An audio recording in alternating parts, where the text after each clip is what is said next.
Allahu Akbar. Bismillahirrahmanirrahim. Alhamdulillah Rabbil Alamin. Isang mapagpalayang araw po sa atin lahat mga kaibigan.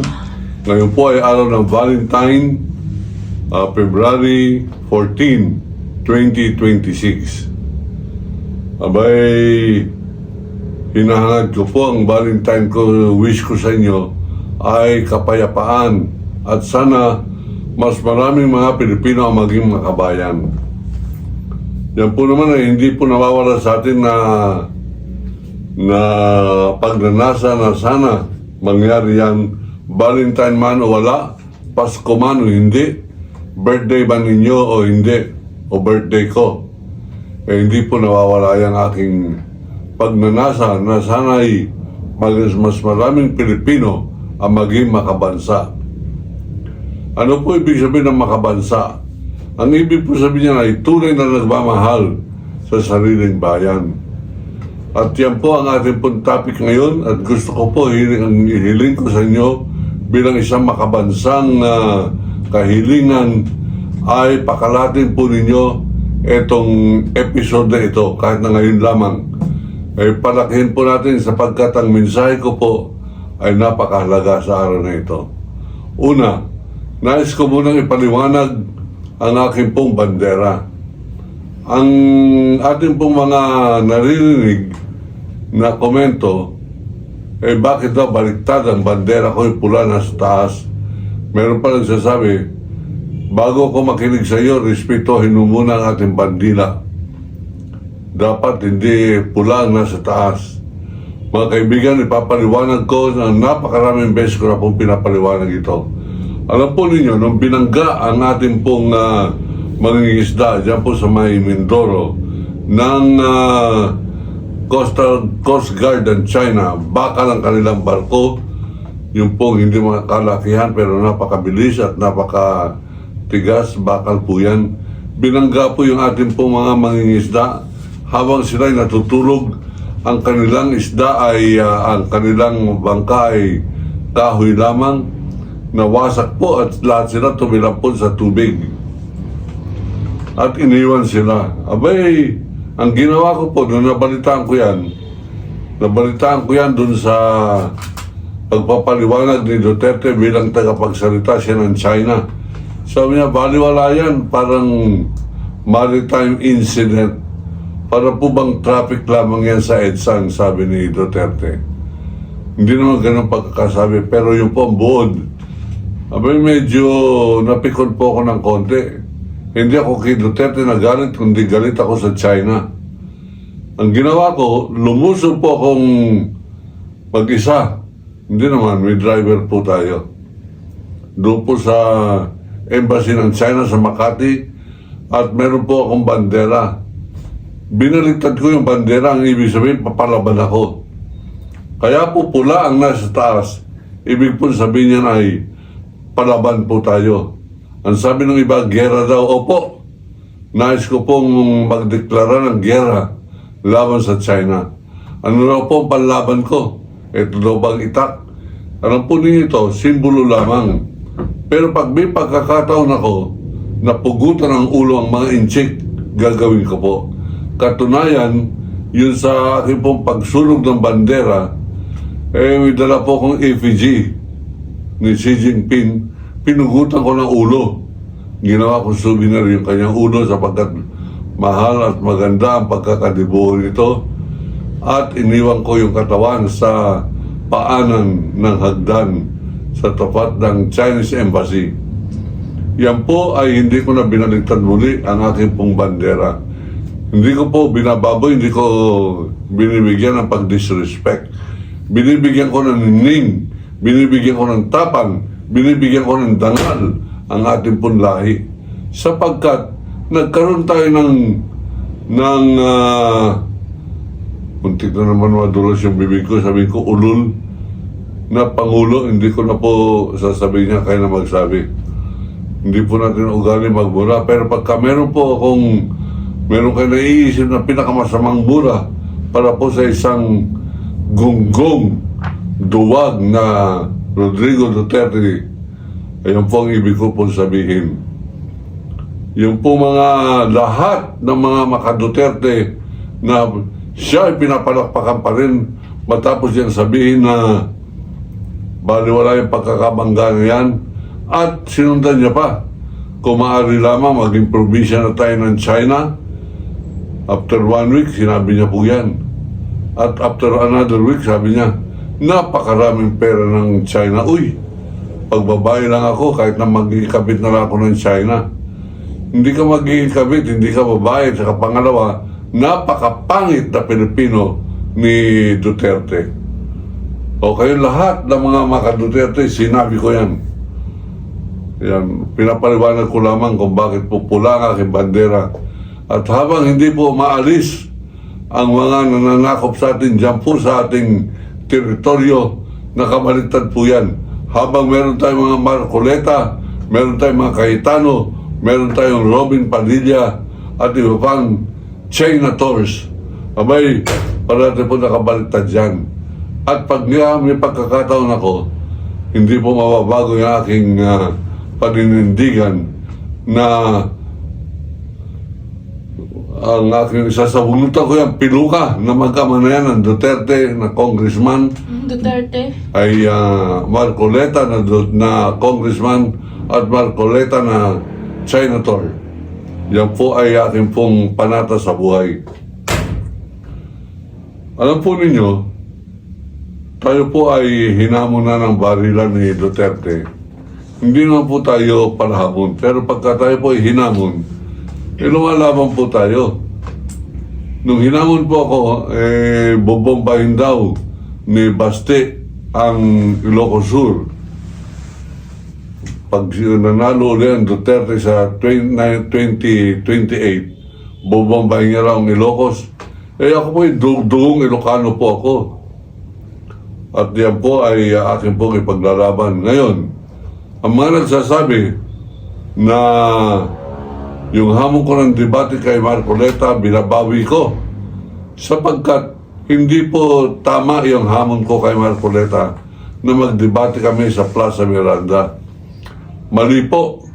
Sa loob ng Pilipinas, magdidebate kami. Ang kadebate ko, pabor sa China sa harapan ko, sipain ko na lang. O kaya, agawin ko ngayong piluka at itapon ko sa basurahan ng Plaza Miranda. Sila magama. Yung sinasabi po nila Kiko Barsaga, huwag po ninyong paniniwalaan yan, buwang yan.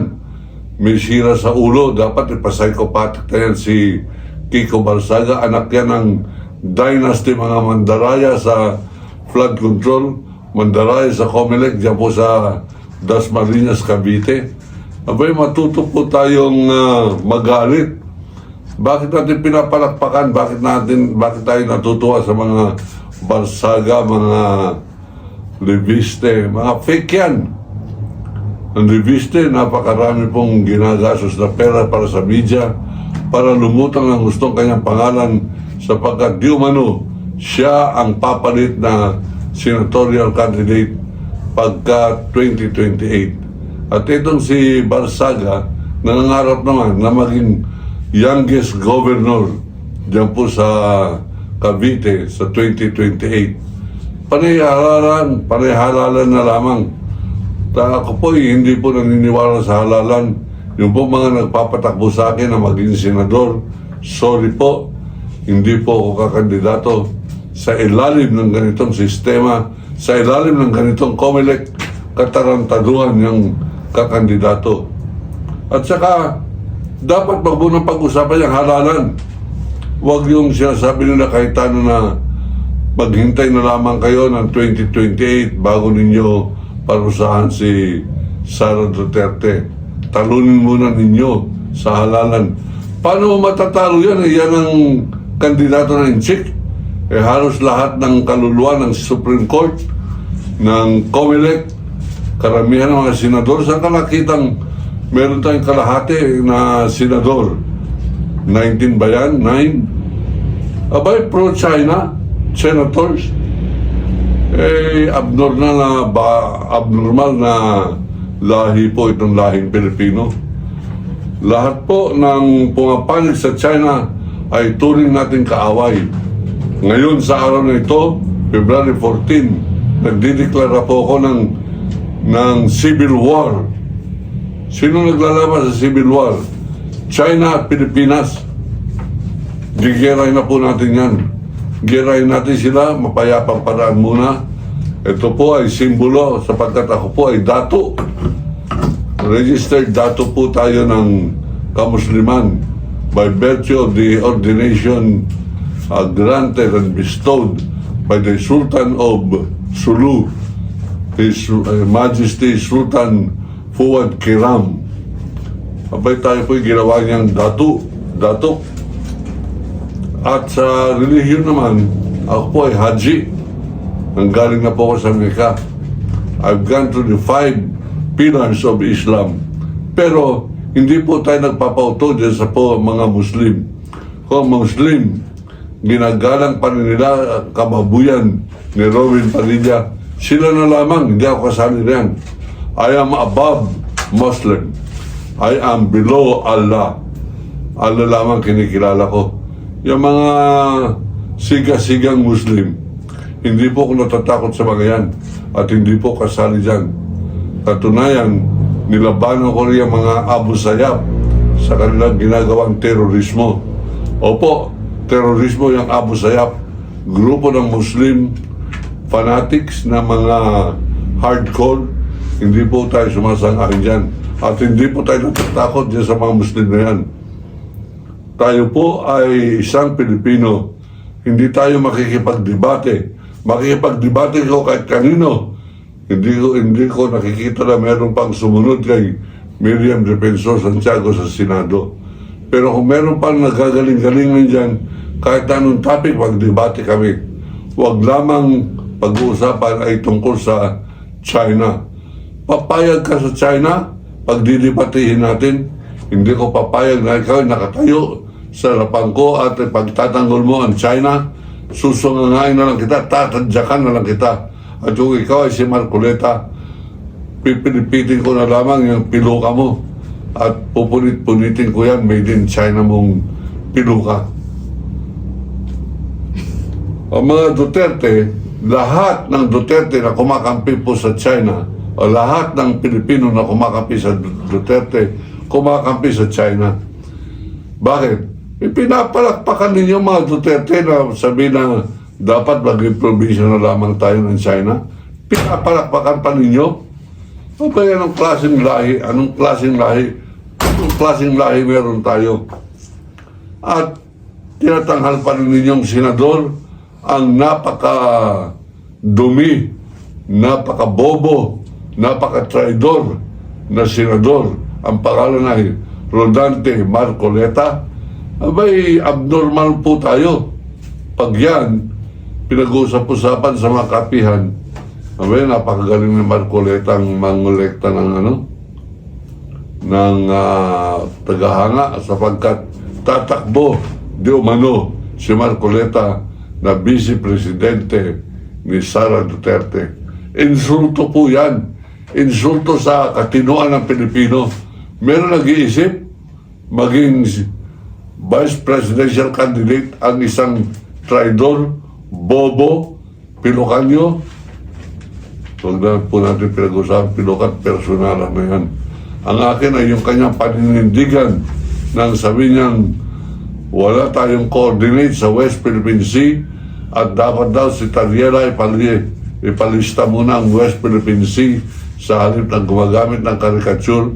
Hindi na pro-China siya, at maalis na yan. Pro-China. Lahat ng kumakampi kay Marcoleta, lahat ng kumakampi kay Duterte sa kanilang paninindigan para sa China, kaaway ng bayan, therefore kaaway po natin. Ito po ay simbolo sapagkat ako po ay kawal ng demokrasya at ako isang Muslim royalty. Binigay po sa akin ng sultan ito. Ito po ay simbolo ng aking pagiging datu sa Sultanate of Sulu. Ang Sultanate of Sulu, yan po ay kaharian ng mga Muslim sa Sulu. At ito naman pong pistol, nakalaan po yan sa mga kumakantsaw sa akin. Ang kumakantsaw sa akin, hindi po injik. ang kumakansyaw sa akin, mga nagbabas sa akin, nagpipinta sa akin, ay mga Pilipino. Ang chick, tiklop po sa akin yan. Pilipino, nagtatapang-tapangan, nagtitext-text na sinabi kong kaya kita i-trace. Dating Blackwater ako. Yung Blackwater, yan po pinakasigang security group sa buong Asia. Member po ako dyan. Blackwater po tayo. At dahil po dyan, tayo po'y nagdideklara. Kung sinong gusto sumama, sumama. Yung mga ayaw na ako ay kakasasamahin, chick, abay, umalis po kayo, huwag kayo mag-subscribe sa akin. Pero mga gusto magpalakas ng loob ko at magsasabing, kasama mo ako, Kawaldi.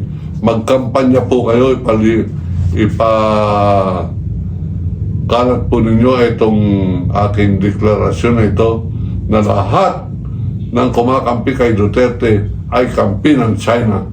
Lahat ng kumakampi kay Marcoleta ay traidor. At hindi po ako makikipagdebate sa inyo o kaya kay Marcoleta tungkol po sa usapin ng West Philippine Sea. Hindi ko papayagan na meron pong mabubuhay sa harapan ko na ipagtatanggol ang China. Hindi po ko magiging sibilisado na makikipagdebate. Debater po ako. Mali si Marcoleta, ignorante sa debate. Nung sabihin niyang, I'm willing to debate with the Associate Justice Antonio Carpio, extended to other subjects other than the West Philippine Sea. Debate nga eh, sa debate. Makinig ka mabuti, Marcoleta, para matuto ka. Merong isang proposisyon. Ano ibig sabihin ng proposisyon? Yan ang subject matter. Halimbawa, at kailangan ng proposition positive. Resolved that the West Philippine Sea is within the exclusive economic zone of the Philippines. Di ba't negative siya, affirmative naman yung sumasang-ayon. Isa lamang topic. Ngayon, pag yan ay collegiate type of debate, Lincoln-Douglas debate ang tawag dyan, ano muna, proposition. Position paper muna yung affirmative, position paper ang negative, tapos rebuttal question. Sasagutin naman ang rebuttal question. At ang magiging hukom po dyan ay ang taong bayan. Hindi po tayo, debater po ako ng FEU. Tayo po ay fraternity man ng Alpha Pi Omega at binabati ko yung mga aking kapatid sa Apo. Tayo po ay Mason, binabati ko yung mga kapatid natin na Mason. Ngunit hindi ako makikipagdebate tungkol sa West Philippine Sea with any senators kasi hindi ko papayagan na merong Pilipino na mabubuhay o hindi ko matatampal sa kanyang paninindigan na siya ay kakampi sa China sa harapan ko pag abot siya ng aking 6-footer na kamay. Abay, sampal abutin yan. Pag kumasa siya, tatadyakan ko pa yan. Pagka nagsiga-sigaan, sasabunutan ko pa yan kahit na fake senator siya. Senator na naging senador dahil sa fake na pangako ng 2,000 peso libre kuryente dahil sa kanyang pangako na pagbubutihin niya ang ekonomiya ng bansa. Paano magagawa eh? Senador ka lamang na pulpul. Hindi ka pwedeng i-demanda ng treason sapagkat wala pang gyera. Ngayon, Valentine's Day, nagdideklara ako ng gyera sapagkat ginigyera ako sa social media. Ang gumigyera sa akin, mga Pilipino, hindi inchik. Takot ang inchik sa akin. Pilipino ay palibasa ay traidor. Nakatago yan sa mga fake account. Abay, tatawag-tawag at nagbabanta-banta. Allergic na po tayo, immune na tayo sa banta. For the past 50 years, ang dami na po nagbanta sa akin. Hanggang ngayon, buhay tayo. Sapagkat, I know how to defend myself. I know how to take care of myself. And I know how to exact punishment to my enemies. Anyone who is anti-Carbonell is my enemy, of course. Eh, sabi nila, love your enemies, sabi nga nila. Okay. Love your enemies. I love you. Oh. Eh, pag yan po usapan, love your enemies. I love you. Oh. Yan po, mensahe po natin. At yan po ang aking pong paninindigan. Lahat ng kumakampi sa China ay kaaway natin. At lahat ng kaaway natin nagdideklara ang kawal ng demokrasya ng civil war this day. Pakalatin po ninyo yan at mag-subscribe na rin po kayo. Yan lamang po aking pong kahilingan. Ako po si Waldy Carbonell. Hindi nagko-cover-cover, hindi naglalagay ng iba-ibang picture, hindi naglalagay ng palamuti. Yan po ang aking muka. Ito po ang aking muka, hindi po tayo kumocover. Yan po ang aking pagkatao. Bad. Hindi, nakaparong naman po tayo. Ibig sabihin, walang pagkukunwari. At ako po ay si Waldy Carbonell, nagsasabing iniibig ko ang Pilipinas. China, layas!